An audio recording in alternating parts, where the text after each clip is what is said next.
Yes, what's up, y'all? Got a video right here. I wasn't planning on doing this one. Sorry about the little mess behind me. I'm actually doing a live stream from downtown Nashville. I don't have tickets to CMA Fest, but the downtown Nashville scene is going to be pop-a-loppin' today. I don't think I've ever said pop-a-lop in my life. I'm really sorry for that. I don't know what that is. But I'm streaming from down there, and I'm like, yeah, I don't have time. I got to take a shower and stuff like that and get down there. But, you know, I always got time for some Bible. Always got time for some time with you guys. I got a pimple. That's not good. Got to wash. I need a makeup, hair and makeup, hair and makeup. Not doing your job. It's like your job can't get any harder. Anyway, so let's get into the Bible. We got it yesterday. I wept on air. We read 3 chapters. It was like 100 verses. Today we have a little bit less, and we're reading from the real Bible, from the actual paper thing, which I really enjoy. So it's a couple standard chapters, and I believe this is where Abraham dies. I believe this is where Jacob and Esau are born. I believe also it's his generations and the story of Isaac repeating the sins of his father, and the story of Abimelech and Isaac, as opposed to Abraham and Abimelech, or Abraham and Pharaoh. Take my wife, please. Anyway, guys, if you haven't read the Bible before, you probably think I'm an idiot or insane or like, what is he talking about? All of these are true, but let's actually give you some context. Okay, so Genesis 25, English Standard Version. We're just cruising along here, guys. Chapter 25. Abraham took another wife whose name was Keturah. So, sorry, I always try to do this before we get into it, but to review, Isaac just meets Rebekah, okay? The servant goes to acquire Rebekah from the land of Nahor, I believe. Nahor, I believe. And she is also Isaac's second or third cousin or something like that. She performs a feat of strength at the well with the camels, and everyone praises God, and she is given, the mom, Laban, and her mom want her to stay for 10 more days. I think that might have been like they were trying to get her to stay forever. She leaves, and she meets Isaac, handsome man in the field, and this was how Isaac was comforted after his mother's death. So yeah, that's a long intro. Let's get into it. Praise God. All right, thank you for your word. Abraham took another wife, whose name was Keturah. She bore him Zimran, Jokshan, Medan. So these are all still the sons of Abraham. Abraham took another wife whose name was Keturah. She bore him Zimran, Jokshan, Medan, Midian, Ishbak, and Shua. Jokshan fathered Sheba and Dedan. And if you know your biblical history, and if you know your geography and your people groups, you're realizing that these are also maybe nations. I guess they are nations. I know that the Medes and the Midianites become huge nations. Sheba, the queen of Sheba, Sheba and Dedan. The sons of Dedan were Ashurim, Letushim, and Leumim. The sons of Midian were Ephah, Epher, Hanok, Abida, and Alda. All these were the children of Keturah. Abraham gave all he had to Isaac, so that was his heir. But to the sons of his concubines, Abraham gave gifts, and while he was still living, he sent them away from his son Isaac eastward toward the east country. These are the days of the years of Abraham's life, 175 years. Abraham breathed his last and died in a good old age, an old man and full of years, and was gathered to his people. Isaac and Ishmael, his sons, buried him. So Ishmael came back. That's interesting. Buried him in the cave of Machpelah, in the field of Ephron, the son of Zohar the Hittite, east of Mamre. The field that Abraham purchased from the Hittites. We read about that yesterday. There Abraham was buried with Sarah his wife. After the death of Abraham, God blessed Isaac his son, and Isaac settled at Beer Lahai Roi. These are the generations of Ishmael, Abraham's son, whom Hagar the Egyptian, Sarah's servant. It's interesting, yeah, she's an Egyptian. So she's a Hamite. So was Interesting. I never thought about that. So Ishmael is partially from the line of Ham. I never thought about that until he black. All right. I wonder if they were black by this point, by the way. I wonder when the skin color aspect of races came around. I'm realizing I'm not even on center. That's kind of AIDS, but okay. All right. These are the generations of Ishmael, Abraham's son, whom Hagar the Egyptian, Sarah's servant, bore to Abraham. These are the names of the sons of Ishmael, named in the order of their birth. Sorry, let me fix this. Now, I just made it worse. So, okay. These are the names of the sons of Ishmael, named in the order of their birth. Nebaioth, the firstborn of Ishmael, and Kedar. Kedar, there's a significance of this too. I'm used to make a joke about this because I like talking about guitars. I play guitar, but there's something in where Kedar dwells. There's some significance to that in Isaiah, I believe. Nebaioth, the firstborn of Ishmael, and Kedar, Adbeel, Mibsam. Oh yeah, Ishmael fathered 12 princes. That's right. These are the princes of Ishmael. Mibsam, Mishma, Duma, Massa, Hadad, Tema, Jetur, Naphish, and Kedema. These are the sons of Ishmael, and these are their names by their villages and by their encampments, 12 princes according to their tribes. These are the years of the life of Ishmael, 137 years. He breathed his last and died, and was gathered to his people. They settled from Havilah to Shur, which is opposite Egypt in the direction of Assyria. They settled from Havilah to Shur, which is opposite Egypt in the direction of Assyria. Huh, interesting. I gotta look that one up. He settled over against all his kinsmen. The Word of God is just so amazing. I mean, you can read it so many times. I've probably read this chapter 100 times. I've read Genesis a lot, man. And he settled, okay, or in the Hebrew, settled over or fell over against all his kinsmen. Ishmael did that. He breathed his last and was gathered to his people. They settled from Havilah to Shur, which is opposite Egypt in the direction of Assyria. He settled over all his kinsmen. And speaking about the he, there is the nation of Ishmael, right? I mean, because he dies, they settled, and they settled, and he fell or settled against his kin. So that's a very interesting turn of phrase there. Obviously not in English, but these are the 19 now. These are the generations of Isaac, Abraham's son. Abraham father. We just went through Ishmael. We'll take a sip, and we'll do Isaac. I'm getting excited to stream. That's all I can think about. These are the generations of Isaac, Abraham's son. Abraham fathered Isaac, and Isaac was 40 years old when he took Rebekah, the daughter of Bethuel, the Aramean of Paddan Aram. Dude, this is blowing my mind with this gravy, this geographical people group gravy right now. We might not even get to chapter 26, dude. The Aramean, Joseph of Arimathea.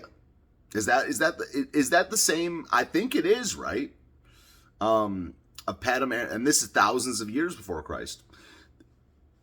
Rebekah, who's the daughter of Bethuel, the Aramean of Paddan Aram, the sister of Laban the Aramean, to be his wife. And Isaac prayed to the Lord for his wife because she was barren. And the Lord granted his prayer, and Rebekah his wife conceived. The children struggled together within her, and she said, if it is thus, why is this happening to me? So she went to inquire of the Lord, and the Lord said to her, 2 nations are in your womb, and 2 peoples from within you shall be divided.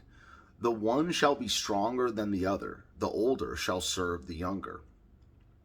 When her days to give birth were completed, behold, there were twins in her womb. The first came out red, all his body like a hairy cloak. So it says like a hairy cloak. The first came out red, all his body like a hairy cloak. So they called his name Esau. Afterward, his brother came out with his hand holding Esau's heel. So his name was called Jacob. Isaac was 60 years old when she bore them. When the boys grew up, Esau was a skillful hunter, a man of the field, while Jacob was a quiet man, dwelling in tents. Isaac loved Esau because he ate of his game, but Rebekah loved Jacob. Once, when Jacob was cooking stew, Esau came in from the field, and he was exhausted. And Esau said to Jacob, "Let me eat some of that red stew, for I am exhausted." Therefore his name was called Edom. Jacob said, "Sell me your birthright now." Esau said, "I am about to die. Of what use is a birthright to me?" Jacob said, "Swear to me now." So he swore to him and sold his birthright to Jacob. Then Jacob gave Esau bread and lentil stew, and he ate and drank and rose and went his way. Thus Esau despised his birthright. Yeah, it's a big deal, man. I feel like that's half the commentary I add these days on the Bible is, oh, that's a big deal. Like, oh, that's no small thing. You know? But he was in trouble in some way, man. I've heard preaching on that. I've seen some other. I mean, it says that he was immoral, sexually immoral, like Esau. That's in Hebrews. I believe that's in Hebrews. Something was going on. Why was he about to die? He came in from the field. And it doesn't... Okay, so think about this. He was a skillful hunter, a man of the field. He came in from the field. It doesn't say he was hunting. I mean, it says he was a skillful hunter, but it doesn't say he was out hunting. So what does it mean to be in the field? I mean, think about it now. I mean, if I were to say, hey, I'm out there playing the field, or I'm out there in the field. Hey, man, just out there in the field. Going to Nashville tonight, going to be in the field. What does that mean? Obviously not this. I'm not trying to put the English. I just think it's interesting. Like, I think it's interesting that's a phrase these days. Not that that's what this means, but I've heard people say that it does. By the way, I have heard that Esau was like a player, that he was promiscuous, that he was out there, and other people wanted to kill him because of that. I'm not kidding. Look into it. I think we're gonna wrap stuff up there. Tomorrow's Sunday, so I want to make sure this is like cohesive. So God's promise to Isaac and Abimelech. Isaac blesses Jacob. Jacob sent to Laban. Let's read it, man. I'm just not going to talk so much. Let's read it. Let's get through it, because the next chapter kicks off Jacob anyway. So let's finish up kind of the Isaac portion today. All right, 26. Now there was a famine in the land. Now there was a famine in the land besides the former famine that was in the days of Abraham. And Isaac went to Gerar to Abimelech, king of the Philistines. Again, different Abimelech. Okay, Abimelech is a type of king, I believe. And Isaac went to Gerar to Abimelech, king of the Philistines, and the Lord appeared to him and said, "Do not go down to Egypt. Dwell in the land of which I shall tell you.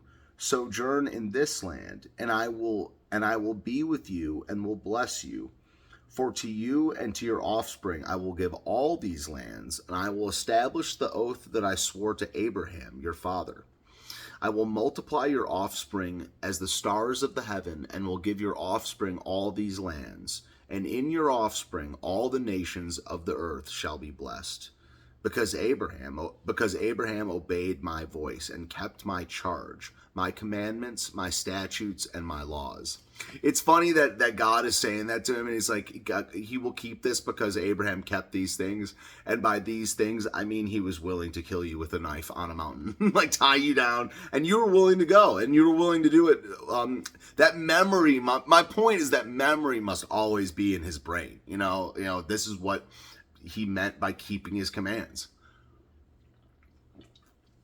So Isaac settled in Gerar. When the men of the place asked him about his wife, he said, "She is my sister," for he feared to say, "my wife." This actually is not his sister, right? This is his cousin, I believe. He said, "She is my sister," for he feared to say, "my wife," thinking lest the men of the place should kill me because of Rebekah, because she was attractive in appearance.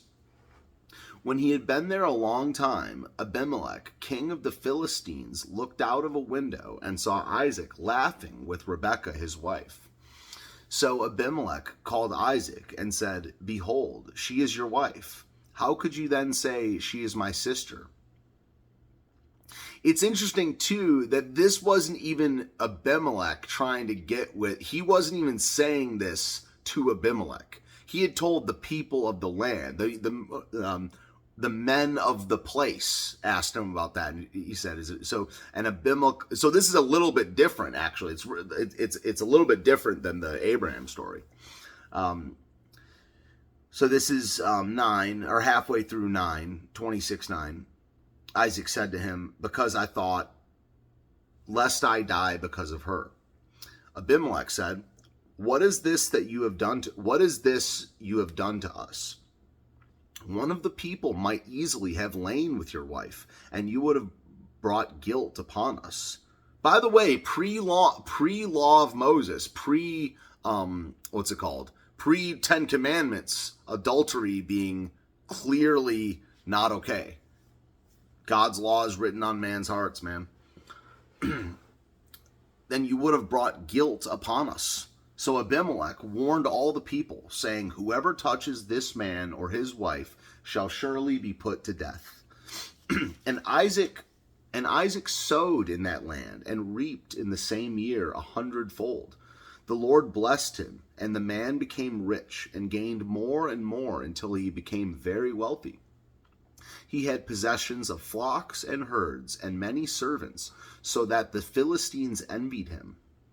Now the Philistines had stopped and filled with earth all the wells that his father's servants had dug in the days of Abraham his father. Again, big deal. Agrarian society. That's I don't know when the Philistines came around. We talked last time or the time before that, or as I believe they came from Crete. That's what it says in Amos, I believe. I'm going to look into that, but I don't know when the Philistines are first mentioned, but this probably is the first mentioning of the enemies of, and this is proto-Israel. This is not even Israel. This is Isaac. So what is this nation even called? It's not even a nation yet. But yeah, this is the Philistines becoming the enemies of Abraham at this point. I really want to know what the Philistines are. I got to trace that line. That's got to be been done online somewhere, right? Like, are they a Semite, Hamite, or Japhethite? Anyway, I think they're Hamite. Now the Philistines had stopped and filled with earth all the wells that his father's servants had dug in the days of Abraham his father. And Abimelech said to Isaac, "Go away from us, for you are much mightier than we." So Isaac departed from there and encamped in the valley of Gerar and settled there. And Isaac again dug wells of water that had been dug in the days of Abraham his father, which the Philistines had stopped after the death of Abraham. And he gave them the names that his father had given them. But when Isaac's servants dug in the valley and found there a well of spring water, the herdsmen of Gerar quarreled with Isaac's herdsmen, saying, "The water is ours." So he called the name of the well Esek, because they contended with him. Then they dug another well, and they quarreled. Then they dug another well, and they quarreled over that also. So he called its name Sitnah.